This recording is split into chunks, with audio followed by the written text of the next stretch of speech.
আজকে আমার জামাইয়ের জন্মদিন। আমার জামাই আজকে অফিস ট্যুর শেষে বাসায় আসতেছে। আমি নিশ্চিত তার মনেই নেই আজকে তার জন্মদিন। একটা আইফোনও কিনছি, সারপ্রাইজ দিব।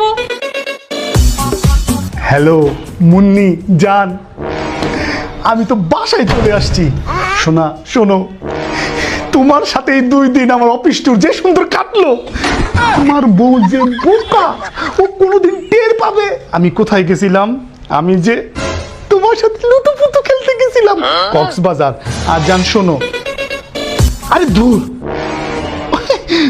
ও আমার জন্য জীবনে কিছু করে নাকি?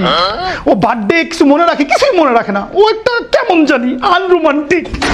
জান, তোমার সাথে ঘোরাঘুরি করার পর পাখি আমার যে কি ভালো লাগছে শোনা, আমি তোমার ভাষায় প্রকাশ করতে পারবো না। মুন্নি মেরি জানে মান হ, আয়সা পড়ছি বাসায়, কিন্তু ওটা আশেপাশে নাই মনে হয়। ঘুমাইতাছে, টেনশন নাই। আমি আস্তে আস্তে বাসায় ঢুকছি। আর ধুর, ও জন্মদিন করলো কি না করলো আমার যায় আসে না জান। আর শোনো, এরকম করে কিন্তু আমরা আরো ঘুরবো, অফিস পার্টি করে বলে তুমি আমি থাইল্যান্ড যাবো বুঝছো। বলবো যে অফিসে বিরাট মিটিং আছে, আমার প্রমোশন হবে। ও একটু লুবি বুঝছো, জায়গা দিবে আমাকে, সমস্যা নেই। আর শোনো, থ্যাংক ইউ। হ্যাঁ, তোমার ছোঁয়া, উফ। আচ্ছা শোনো, এখন লাইকা দিই বেশি পায়ে যাবে তো, ওর কান খারাপ করবে গ্যারেন বাপুত। থাকো ভাই। Happy birthday. কেন না ভূত আমি না?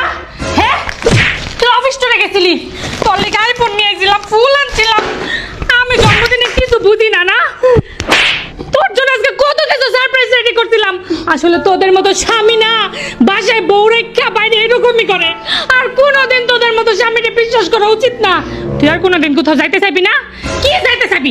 তোর সাথে আমি আর এই বাসায় থাকবোই না। মুন্নি না, নতুন নতুন 2 দিন পর পর একটা করে ছুটাও। এই মুন্নি আবার কেডা?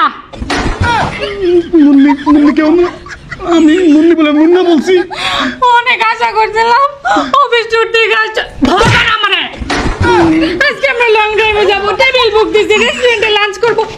কিসের জন্মদিন? তোর জন্মই হওয়া ঠিক না। তুই জন্ম কে লিখে নিছিস? তোর জন্ম হওয়া ঠিক না।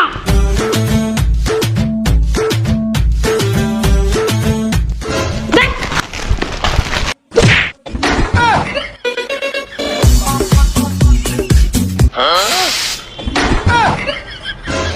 শালার দৌড়া খাই গেল।